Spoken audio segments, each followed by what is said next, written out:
Good morning, everybody, and welcome to Law and Crime. I'm Jesse Weber, and thanks for joining us. We are coming to the close of the Lori Vallow Daybell murder trial, a trial that we've been covering for the last several weeks, and each day seems to be just more disturbing and incredible than the last. Again, this is the Doomsday cult mother who's accused of killing her two children, J.J. Vallow and Tylee Ryan. She is also charged with conspiracy to commit the murder of Tammy Daybell, her current husband and current co-defendant's wife, who died in what we thought was her sleep from natural causes, but it was determined that she actually died from asphyxiation caused by the death of caused by another. And really, this has been a case where we thought, what else could the prosecution show? They've already established a lot of the communications and a lot of the weird beliefs of Lori Vallow Daybell and Chad Daybell and some of the odd comments that Lori Vallow has made. But what we saw over the course of 2 days, but particularly yesterday, were all of these text communications between Chad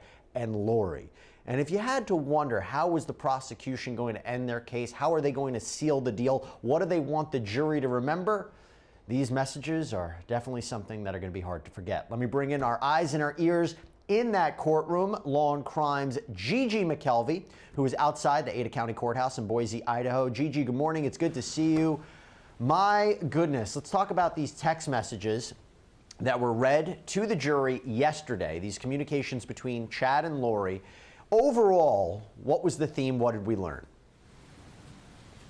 It was a mixture of being horrified, embarrassed at times. There was so much that came out yesterday. One of the main things I think that's super important for the prosecution that they were able to get to this jury yesterday is that it was not just Chad doing the manipulating. Lori was right there in the middle of it, manipulating Chad, manipulating Melanie Pulowski, her niece, her brother Alex, and also Lori actively asking herself, initiating the conversation, inquiring about how dark J.J. and Tylee were to get those death percentages that Chad made up to get them to the point to where they are technically dead, the walking dead. Let's just be clear about that. They are talking about the likelihood that these children would die based on these death percentages, and then they just happen to die, right? And so is the jury supposed to believe this is mere coincidence, or that they were murdered? Now, I want to highlight one text message that really stood out to me, and I'm kind of paraphrasing it here, but Lori asks Chad, is there a plan? And, you know, she wasn't sure about whether or not there was a plan. And he says there is a plan. And I was curious about that message because a part of me wonders, could she say, you know, she didn't know what was actually happening. She left it to Chad and maybe her brother to figure out how to get these demons out of her children. And I would say maybe that helps her case a little bit, but then I'm also confronted by the fact that after the kids die, she's not surprised, she's not remorseful, she's not sad. Walk me through that. The thing I think for Lori is that maybe she didn't know the plan initially, but the thing is, her hair was found on the duct tape. That's going to be a big thing, I think, but that the defense rather is going to have to deal with. But here's the interesting thing: they did not bring that up on cross yesterday when they were cross-examining the witness, which is, hey, this text kind of indicates maybe Lori had no clue about a plan. Now, she knew something was going to happen, but she didn't know what. So I expected that to come out on cross. It really did not. It was more cross-exam of, this is kind of more fantasy than it is reality, to which the witness said, well, yeah, except for the fact that there are 3 dead people. Yeah, and they were talking about Chad texts Lori in July, only a few months before the kids are killed. Do you want me to cause pain yet to those 2 threes you're riding with? I mean, they're talking about the pain that they want to inflict on, I mean, again, you believe this, the demons that are within their bodies of these children. What was the jury's reaction to all of these text messages? Because this is really something to hear. I'll tell you, one of the biggest reactions I saw from them yesterday, because they've kind of gotten game mode now. They're just taking notes, kind of more stoic these days. But when Lori said that Tylee cleaned her room and was being nice, that meant she turned, and that she had turned into a zombie. She's telling this to Chad, and then he agrees, yes, she's been switched. And you think about poor Tylee, she could never do anything right. Either she was a teenager that didn't agree with her mom all the time, and she was dark, or at the times where she's cleaning her room and maybe trying to be helpful, she's dark. So that was really profound for the jury, in that I think they saw Tylee never stood a chance with Lori Vallow as her mom.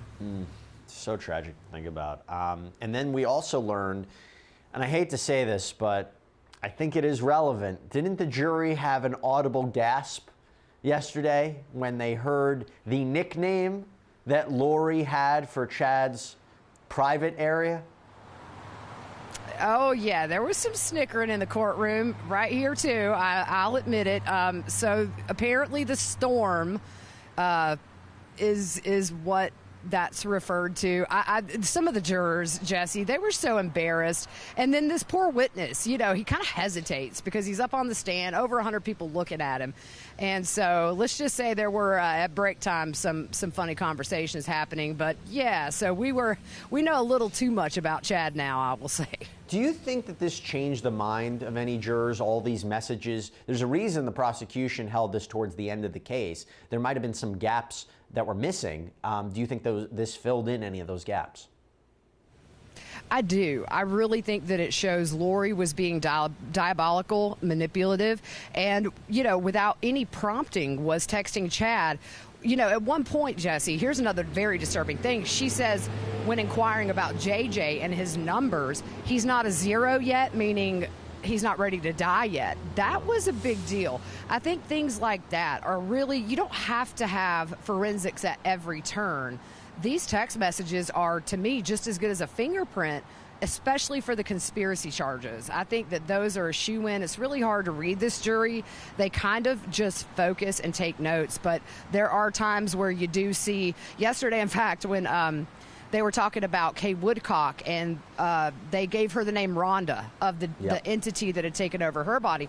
The jury was like a tennis match, watching Lori, watching Kay, back and forth, back and forth. So I think they're starting to understand the dynamics of these relationships, and I think that makes this, drives it home really what has happened here. Now that they kind of know these people, it's been a lot to digest, but the prosecution has given them bite-sized pieces, I think, that's made this very convoluted story easy for them to follow. You said the conspiracy charges. I'll agree with you. I think there's a strong argument to be made that Lori Vallow Daybell will be convicted of the conspiracy to commit the murders of these kids and also the first-degree murder charges.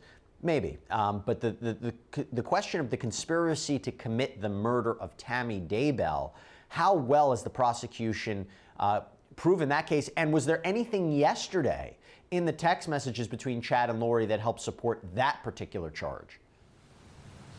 Well, you see Lori manipulating Chad in that she's free, her husband's been murdered, she's single, and Chad's not. So you see these text messages where Lori is essentially breaking up with him because it's too much, and you go be with your family, and she's just nudging him along. It's very clear she's manipulating. That was kind of a big deal, but you're right. As far as anything saying, hey, are you about to go do this and get this over with so we can be together, we haven't seen anything that strong, but we also have a couple of witnesses left for the state today.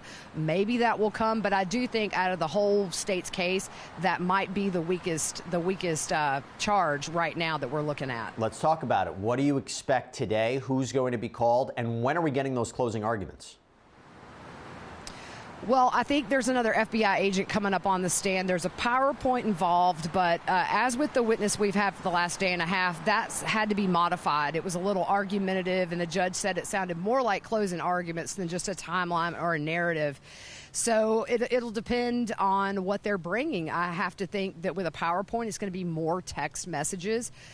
So maybe somewhere tucked in those are what we need to get that conviction for conspiracy for Tammy. But right now, a little bit weak in that area, I think, and we all have talked about it around here. And before we even get to the closings, is the defense going to put on any case? I've heard no. I've heard that they do not plan to call any witnesses. I don't know who they would call. They have an investigator on their team, but they're not using mental health as a defense, so any kind of mental health expert is out. And there's no family here. I mean, when Summer testified, she sat in some that day. Colby left as soon as he testified. She did have an uncle and a cousin come for a few days. Other than that, nobody's been here for her, so I don't anticipate any family speaking on her behalf. So I guess 0 would be about the right number for this case. There's just not much they can do. Before I let you go, Gigi, just to give everybody out there an idea of when we could get a verdict, walk us through it. Do you think that we might have the closings tomorrow? How long they might take, and then it would go right to the jury? Do we know how long they can deliberate for? Just to give, I know some of these questions can be difficult since the judge might not have addressed the parameters regarding the jury deliberation, but any rumblings about when we could expect a verdict? My best guess would be maybe by the end of the week. It's only Tuesday. We have 2 witnesses to go. If the defense doesn't put anybody up, it goes to closings. And in openings, the defense was very short. So unless they take it a little bit longer this time, I think we could do closings by lunch and maybe have that jury deliberating tomorrow afternoon. Who knows? All right, Gigi, thank you so much. Great reporting as always. I know you have to head back into that courtroom, but you're going to be on during the lunch break to give us the latest about what happened in that courtroom. Thanks so much, Gigi. I will.